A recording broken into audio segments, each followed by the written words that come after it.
Hello friends, आज फिर से स्वागत है आप सभी का हमारे चैनल राजकुमार चौधरी पर। फ्रेंड्स, आज हम लोग पढ़ेंगे सीडीपी के 30 महत्वपूर्ण क्वेश्चन जो आपके प्रीवियस ईयर एग्जाम यानी पिछले साल एग्जाम में आए हुए क्वेश्चन है। फ्रेंड्स, आपके एग्जाम में सीटेट से रिलेटेड जो भी क्वेश्चन पूछेगा आपका प्रीवियस ईयर ज़्यादा पूछता है, ठीक है। तो आप यानी एनसीईआरटी पढ़ लिया तो आप जो है कि प्रीवियस ईयर जितना हो सके ज़्यादा से ज़्यादा लगाइए। तो हमने फ्रेंड्स जो है कि 30 क्वेश्चन सीडीपी के लिए आए। अगर 30 में से अगर आप 25 प्लस भी करते हैं तो आपका स्कोर अच्छा चल रहा है, ठीक है। चलिए फ्रेंड, वीडियो को स्टार्ट करते हैं।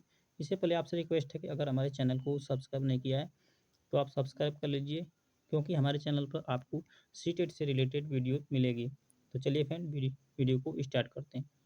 जरा आपका पहला क्वेश्चन दिया कि निम्नलिखित में से कौन सा क्रियाकलाप बच्चों की सीखने में उनके पूर्व ज्ञान का उपयोग नहीं करता है, ठीक है। तो इसमें आपका पहला ऑप्शन है रटना, दूसरा है स्कीमा सक्रियता, तीसरा है विचारावेश और चौथा है संकल्पना मानचित्र, ठीक है। तो आपको बताना है कि इसमें आपका कौन सा राइट है, ठीक है फ्रेंड। तो देखिए आपका जो है कि स्कीमा सक्रियता करता है, विचारावेश करता है, संकल्पना मानचित्र करता है, लेकिन आपका जो है कि रटना जो है कि आपका इसमें पूर्व ज्ञान का उपयोग नहीं करता है। तो आपका फर्स्ट नंबर इसमें राइट हो जाएगा, रटना। ये रहा आपका क्वेश्चन नंबर 2। दिया कि विकास के विषय में सही वक्तव्य चुनिए। ऑप्शन फर्स्ट दिया है कि विकास एक दिशीय और एक आयामी होता है। दूसरा ऑप्शन है कि विकास परिवर्तनीय होता है। तीसरा ऑप्शन दिया है कि विकास पूर्ण रूप से आनुवंशिकता से योजनाबद्ध है। चौथा ऑप्शन है कि सभी व्यक्ति एक ही आयु और गति से विकास के पड़ाव को प्राप्त करते हैं, ठीक है। तो इसमें आपको बताना है कि आपका कौन सा राइट है, ठीक है। फिर इसमें आपका हो जाएगा दूसरा नंबर, यानी विकास क्या है, परिवर्तनीय है, ठीक है। विकास हमेशा क्या है, बदलता रहता है, ठीक है। इसमें परिवर्तन होता रहता है। तो विकास क्या है, परिवर्तनीय है, ठीक है। इसमें देखिए आपका दिया है आयु और गति के पड़ाव से प्राप्त होता है, ठीक है। तो ये आपका गलत हो गया, ठीक है। आनुवंशिकता से प्रभावित नहीं होता है, ये भी आपका गलत, ठीक है। क्योंकि इसमें पर्यावरण भी दोनों होता है, ठीक है। आनुवंशिकता और पर्यावरण दोनों होता है। ये एक आयामी नहीं होता, ये भी गलत, आपका दूसरा नंबर राइट हो जाएगा। ये रहा आपका क्वेश्चन नंबर 3। दिया है कि एक बच्चा सिर्फ मूर्त वस्तुओं के साथ ही समस्याओं का समाधान कर सकता है। उसकी समस्या समाधान की यह विशेषता किस स्तर के अंतर्गत आती है। ऑप्शन फर्स्ट है संवेद गामक अवस्था, दूसरा है मूर्त संक्रियात्मक अवस्था, तीसरा ऑप्शन है पूर्व संक्रियात्मक और चौथा है औपचारिक संक्रियात्मक अवस्था, ठीक है। तो आपको बताना है कि इसमें आपका कौन सा राइट हो जाएगा, ठीक है।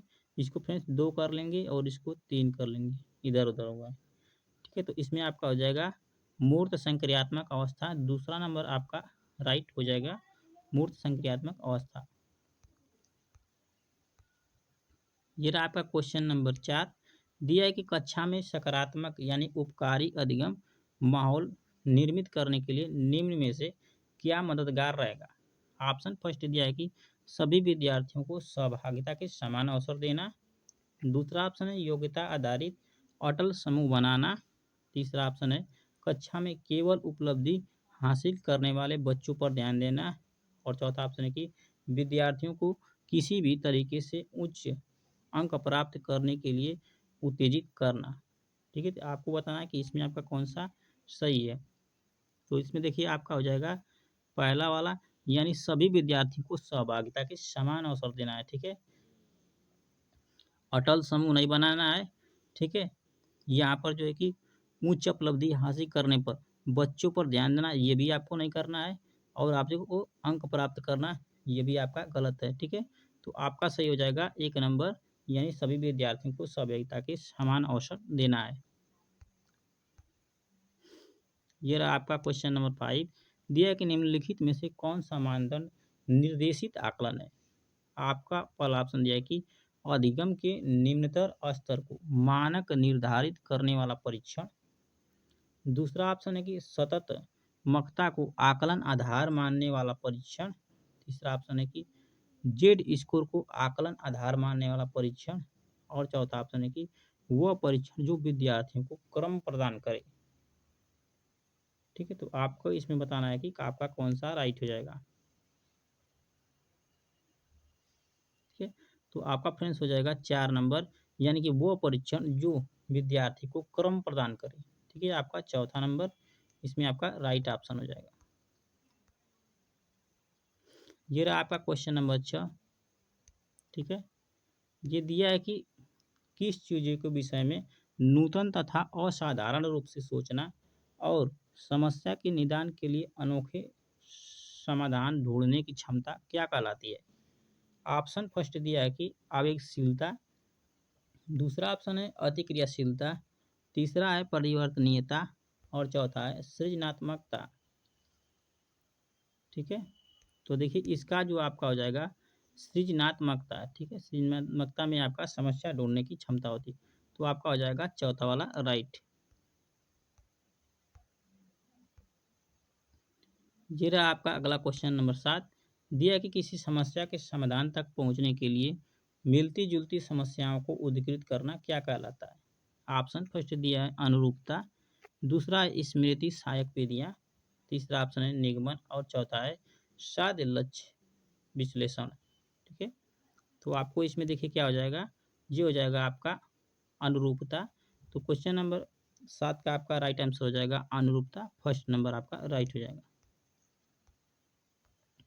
ये रहा आपका क्वेश्चन नंबर 8। दिया है कि निम्न में से कौन सी तकनीकी अध्यापन अधिगम प्रक्रिया की गुणवत्ता को नहीं बढ़ाएगी। ऑप्शन फर्स्ट दिया है जानकारी को प्रस्तुत करने के विविध तरीके अपनाकर, दूसरा ऑप्शन दिया है कि मतों को अभिव्यक्त करने की विविध विकल्प देकर, तीसरा ऑप्शन दिया है कि अधिगम के आकलन हेतु विविध तरीके लगाकर, और चौथा है कि बच्चों को विविध तरीके से नामकीकरण। ठीक है, यहाँ पर नामकीकरण। ठीक है, नामकीकरण। ठीक है, नामकीकरण। ठीक है फ्रेंड, नामकीकरण करके। तो इसमें से आपको बताना है कि आपका कौन सा इसमें राइट हो जाएगा। तो देखिए आपका कौन सा राइट हो जाएगा, यहाँ पर हो जाएगा आपका तीसरा नंबर कि अधिगम के आकलन हेतु विविध तरीके लगाकर। ठीक है, आपका इसमें तीसरा नंबर राइट हो जाएगा। ये रहा आपका क्वेश्चन नंबर 9। दिया है कि बच्चों के संदर्भ में विकास के अंतर्गत डाट डाट आते हैं। ऑप्शन पर दिया है केवल गुणात्मक परिवर्तन, दूसरा ऑप्शन है केवल मात्रात्मक परिवर्तन, तीसरा है गुणात्मक एवं मात्रात्मक परिवर्तन दोनों, और चौथा है न ही गुणात्मक और न ही मात्रात्मक परिवर्तन। ठीक है, तो आपका देखिए इसमें क्या हो जाएगा, आपका हो जाएगा इसमें तीसरा नंबर, यानी गुणात्मक और मात्रात्मक दोनों परिवर्तन होता है। ठीक है, इसके अंतर्गत आपका तीसरा नंबर राइट हो जाएगा।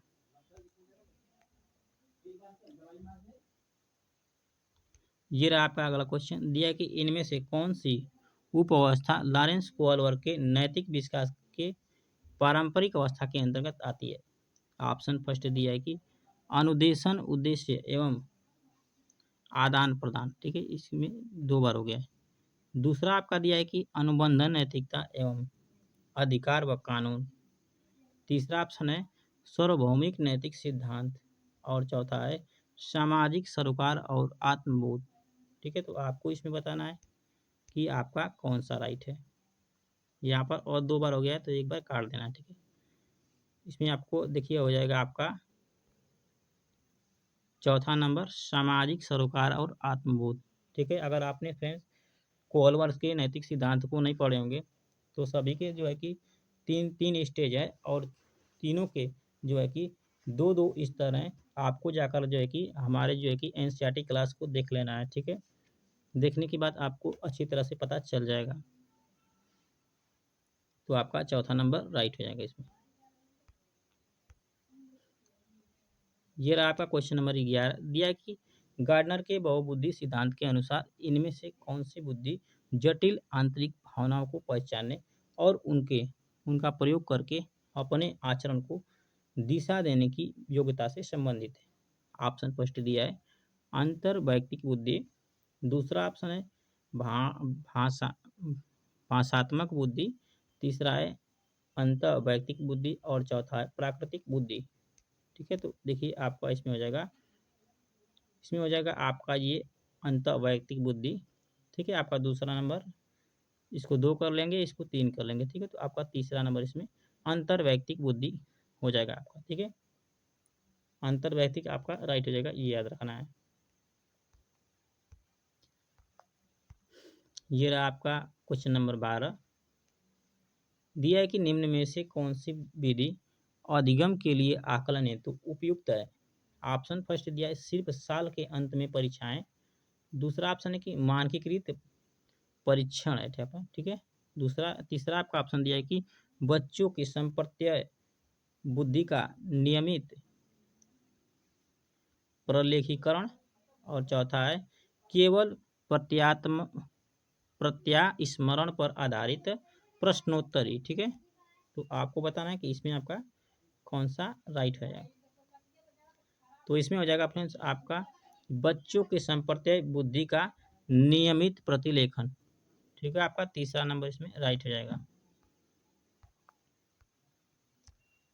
ये रहा आपका क्वेश्चन नंबर 13। थोड़ा सा इसको छोटा करते हैं। ठीक है, ये रहा आपका क्वेश्चन नंबर 13। दिया है कि आंशिक दृष्टि वाले विद्यार्थियों के लिए निम्न में से कौन सी सामग्री उपयुक्त है। ऑप्शन फर्स्ट, सेकेंड, थर्ड और फोर्थ आपको इसमें से छांट करके बताना है। ठीक है, देखिए उसके लिए है कि आंशिक दृष्टिकोण वाले विद्यार्थियों के लिए कैसा अधिगम होना चाहिए। तो बड़े प्रिंट में छपी पुस्तकें होनी चाहिए, ये आपका सही हो जाएगा। त्रिआयामी मानचित्र और चार्ट भी होने चाहिए। छोटे प्रिंट वाले नहीं होना चाहिए। ठीक है, ये आपका गलत हो जाएगा। ठीक है, सॉफ्टवेयर जो कि मूल पाठ को वाक्य में परिवर्तित करे, ये भी आपका होना चाहिए। ठीक है, तो आपका पहला, दूसरा और चौथा आपका राइट हो जाएगा। ठीक है, तो आपका हो जाएगा पहला, दूसरा और चौथा आपका इसमें 2 नंबर राइट हो जाएगा। ये रहा आपका क्वेश्चन नंबर 14 दिया है। दिया कि समस्या समाधान के संदर्भ में किसी समस्या को एक ही तरीके से प्रस्तुत करने पर अटक जाना क्या कहलाता है। ऑप्शन फर्स्ट दिया है प्रकार्यात्मकता स्थिरता। दूसरा है अनुरूपक चिंतन। तीसरा है अनुक्रिया समुच्चय और चौथा है साध्य लक्ष्य विश्लेषण। ठीक है, तो इसमें आपको बताना है कौन सा राइट हो जाएगा।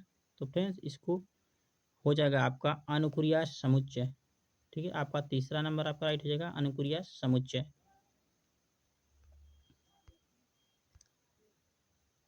ये रहा आपका क्वेश्चन नंबर 15। किसी विद्यार्थी की योजना बनाने, जांचने, मूल्यांकन करने और अपने ही अधिगम में परिवर्तन करने की क्षमता क्या कहलाती है। ऑप्शन फर्स्ट दिया है अवधान। दूसरा है रटना। तीसरा आपका दिया है प्रत्यास्मरण और चौथा है अधिसंज्ञान। यहाँ पर ज्ञान है। ठीक है, ज्ञान, अधिसंज्ञान। तो बताइए आपका इसमें कौन सा राइट हो जाएगा। तो देखिए फ्रेंड्स आपका ये चौथा वाला ही हो जाएगा, अधिसंज्ञान, संज्ञान हो जाएगा। ठीक है, अधिसंज्ञान, यही आपका चौथा वाला इसमें राइट ऑप्शन हो जाएगा।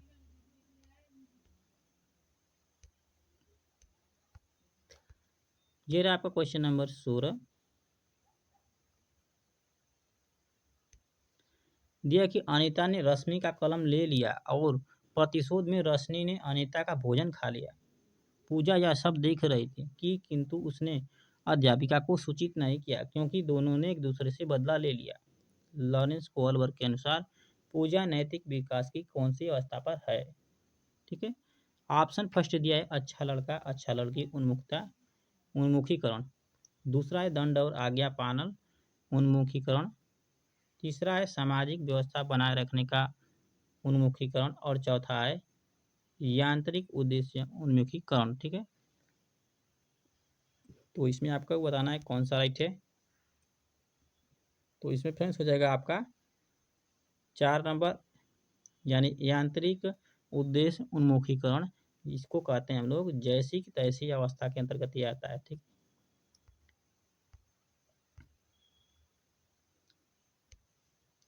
ये रहा आपका क्वेश्चन नंबर 17, दिया है कि बहुआयामी बुद्धि का सिद्धांत किसके द्वारा दिया गया है। ऑप्शन फर्स्ट दिया है हावर्ड गार्डनर, दूसरा है अल्बर्ट बिनेट, तीसरा ऑप्शन दिया है रॉबर्ट स्टेनबर्ग और चौथा है बीएफ स्किनर। ठीक है, तो देखिए बहुआयामी सिद्धांत जो दिए थे वो हमारे वैज्ञानिक है फर्स्ट नंबर हावर्ड गार्डनर।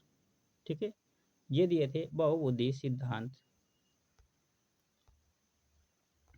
ये रहा आपका क्वेश्चन नंबर 18, दिया कि आकलन का उद्देश्य क्या है।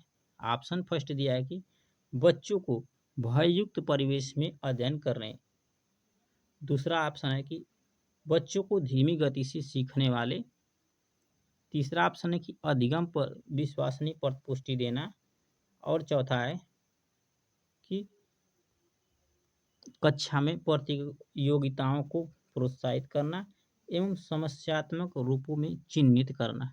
ठीक है, तो आपको बताना है कि इसमें आपका कौन सा सही है। तो देखिए इसमें आपको हो जाएगा तीसरा नंबर, यानी अधिगम पर विश्वसनीय प्रतिपुष्टि देना, यही आकलन का उद्देश्य है। ठीक है, आपका तीसरा नंबर राइट हो जाएगा। ये रहा आप क्वेश्चन नंबर 19, दिया कि एक प्राथमिक विद्यालय के अध्यापक के रूप में आप कक्षा में अधिगम निष्क्रियता वाले बच्चों की सहायता के लिए आकलन की कौन सी युक्ति का प्रयोग करेंगे।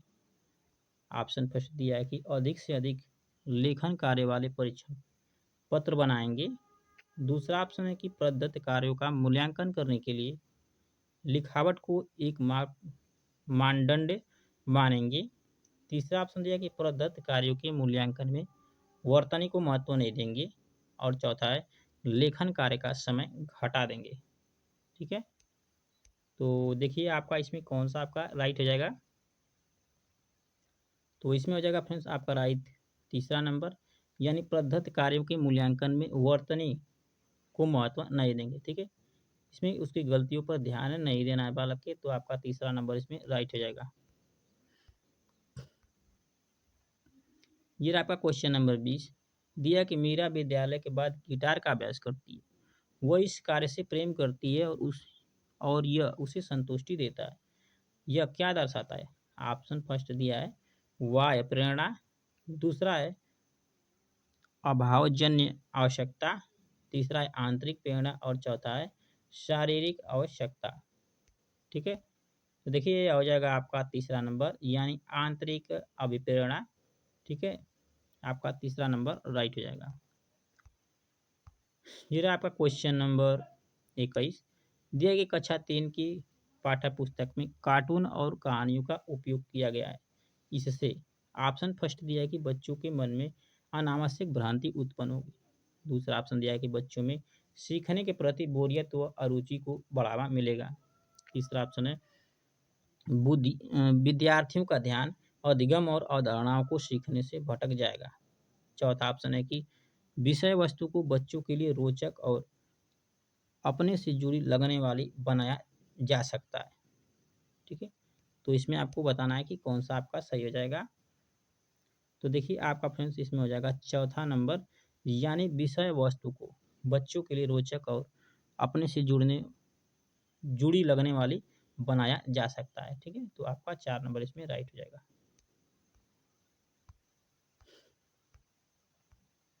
जी आपका क्वेश्चन नंबर 22, दिया है कि बालक का विकास किन क्षेत्रों में बटा है।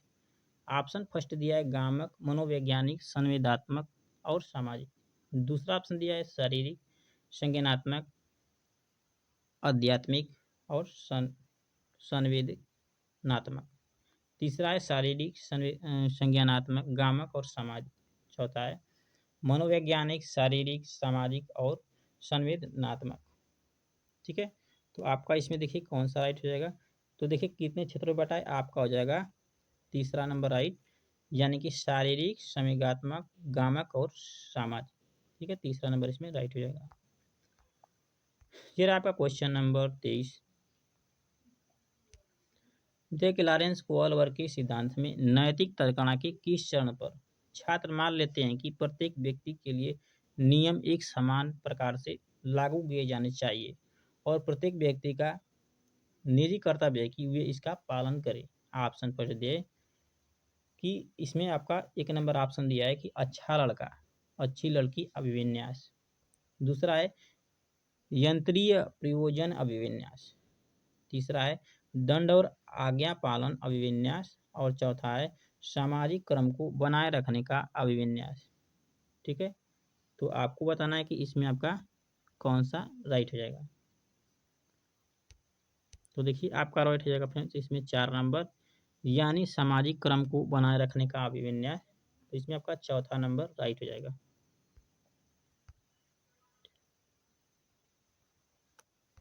ये रहा आपका क्वेश्चन नंबर 24। ठीक है, क्वेश्चन नंबर आपका 24 रहा। दिया है कि हावर्ड गार्डनर के बहुबुद्धि के सिद्धांत के निम्नलिखित में से किसका प्रयोग दृष्टिगत जगत को सही तरह से अनुभव करने की योग्यता और अपने आरंभिक अनुभव में परिवर्तन लाने की योग्यता के लिए किया गया है। ऑप्शन फर्स्ट दिया है शारीरिक गतिबोधक बुद्धि। दूसरा है आपका दिया है अथवा तार्किक गणितीय अथवा गणन बुद्धि। तीसरा है स्थानिक बुद्धि। और चौथा है अंतर्वैयक्तिक बुद्धि। ठीक है, तो आपको इसमें बताना है कि आपका कौन सा राइट हो जाएगा। ठीक है, फिर से एक बार क्वेश्चन को पढ़ लेते हैं। फिर दिया कि हावर्ड गार्डनर के बहुबुद्धि सिद्धांत के निम्नलिखित में से किसका प्रयोग दृष्टिगत जगत को सही सही तरह से अनुभव करने की योग्यता और अपने अनुभवों में परिवर्तन लाने की स्थिति को क्या कहते हैं। ठीक है, तो ये हो जाएगा आपका तीसरा नंबर, यानी कि अस्थानिक बुद्धि। ठीक है, आपका स्थानिक बुद्धि आपका 3 नंबर राइट हो जाएगा।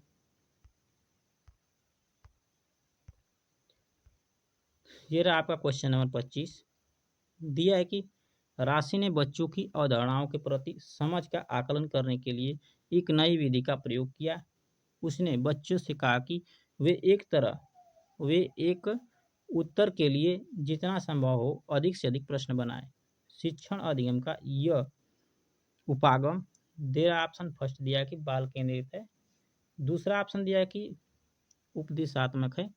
तीसरा है पाठ्य पुस्तक केंद्रित है। और चौथा है कि कंठस्थीकरण पर केंद्रित है। ठीक है, तो ये किस पर केंद्रित है, तो ये हो जाएगा आपका फ्रेंड्स फर्स्ट नंबर, यानी बाल केंद्रित है। ठीक है, आपका एक नंबर राइट हो जाएगा बाल के।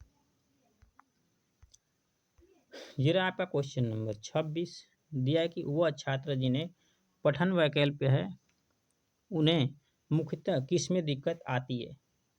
ऑप्शन फर्स्ट पढ़ने व लिखने में। दूसरा है चित्र बनाने में। तीसरा ऑप्शन दिया है गतिशीलता में। और चौथा है सुनने में। तो इसका देखिए आपका क्या हो जाएगा, पठन वैकल्पिक यानी पढ़ने में आएगा, तो पठन वैकल्पिक पढ़ने में जाएगा। ठीक है, तो आपका दूसरा नंबर राइट हो जाएगा।